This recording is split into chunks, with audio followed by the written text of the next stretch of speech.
Have you ever watched one of those medical dramas and just wondered, how on earth did they do that? The intense focus, the steady hands, the life or death decisions. Well, it's not some kind of magic. It's a process, a deliberate journey of learning that honestly holds lessons for any of us trying to get better at, well, anything. So let's get into it. And that really is the central question we're tackling today. How does a surgeon's hand learn to think for itself? How do all those years of book smarts and fumbling practice somehow transform into this pure, instinctual, life-saving skill? It's like the knowledge literally migrates from their brain into their fingertips.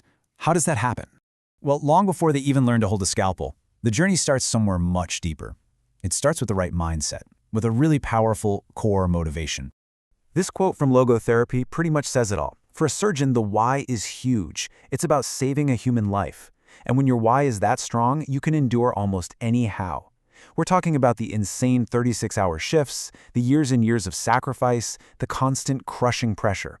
That powerful why is the engine that keeps them going when everything else says to stop. But even with the strongest why in the world, your own brain can throw up some serious roadblocks. These two phrases right here, they are absolute learning killers.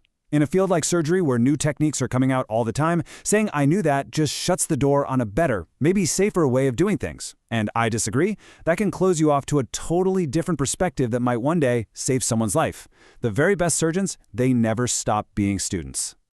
So, let's say you've got that open mind. How does the actual learning kick in? Well, it happens by climbing what's known as the learning staircase. And this is a path that basically every expert in any field has to walk. Okay, let's break this staircase down. Step 1 is unconscious incompetence. This is where you don't even know what you don't know. A brand new med student might not even be aware that a certain kind of advanced suture even exists. Then comes step 2, conscious incompetence. They see a senior surgeon do it perfectly and it hits them.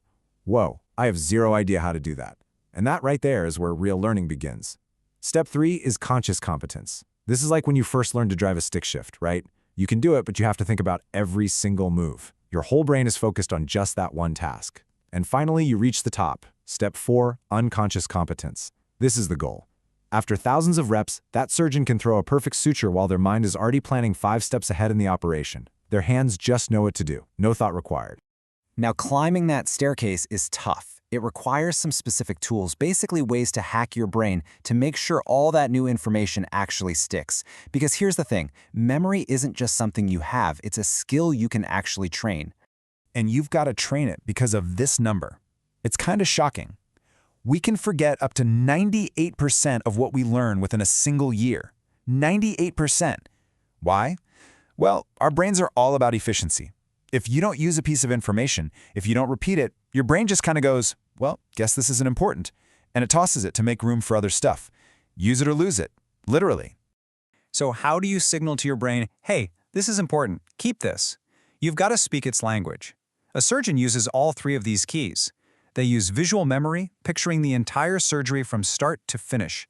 They use auditory memory, creating little rhymes or mnemonics to remember complex anatomical terms.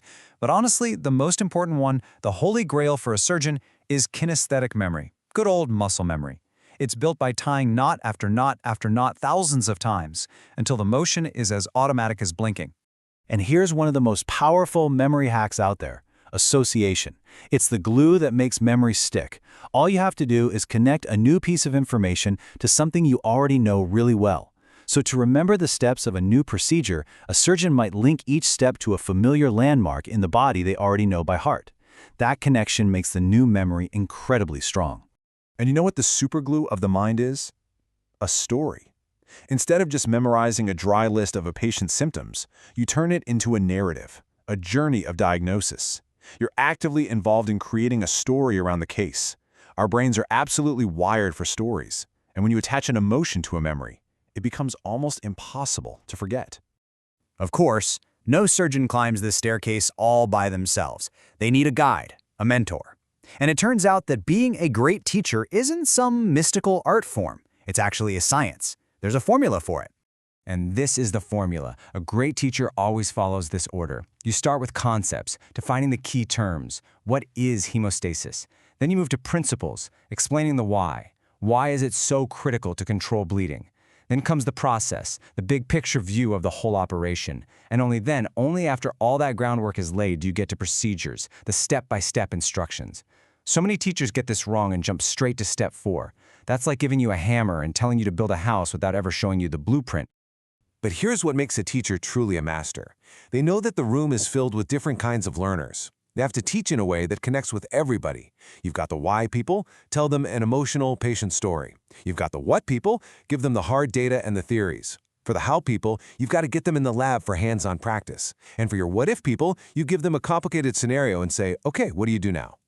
So you've climbed the staircase, you've used the tools to hack your memory, you've had an amazing mentor to guide you. So, what's at the summit? What does the pinnacle of all this hard work actually look like? It looks like this: unconscious competence. It's that moment when the surgeon's hands are moving with a kind of fluid, effortless perfection. They're not consciously thinking about how to tie a knot anymore. Their mind is free to think about the patient as a whole, about what's coming next, about potential complications.